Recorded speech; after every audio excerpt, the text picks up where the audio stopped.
מונח שנקרא דייג חוץ גופי. מה שאפשר לכנות קפיצה אל תוך בריכה תת-מודעית של כינוס עפיפוני במבוק באפריקה. בעצם היכולת לשמור על רלוונטיות של ריצוף אקדמי וחלוקת ירושלים במסגרת שהיא ממש כמו פינת ליטוף, כן? משהו בזה מזכיר לי ארנבונים.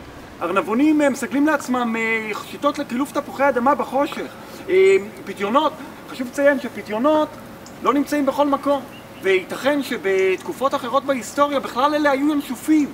כלומר, הדרך לשלוף את הדגים היא לאו דווקא רלוונטית לחמים. טוב.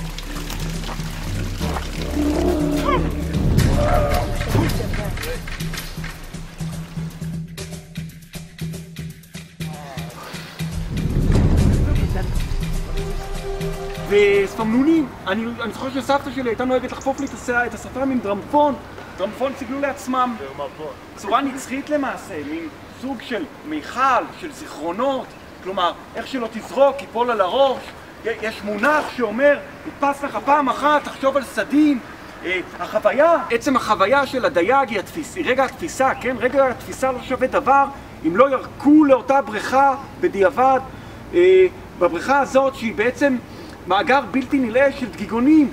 כלומר, דייג תמסכים כלל לא נכנס לקטגוריית משתמש של צורך גבינת חלל. כלומר, זה לא שלא עולה לי דג בחכה, אין לזה דבר וחצי דבר ליכולת כיבוד. ביי. בוא נשכב.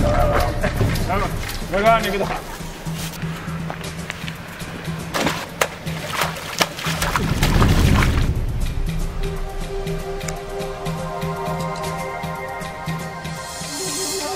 אולי הבריכה הזאת ריקה, כמעין משפט, חוצה דורות, קלמר שווה מרציפן שרוף.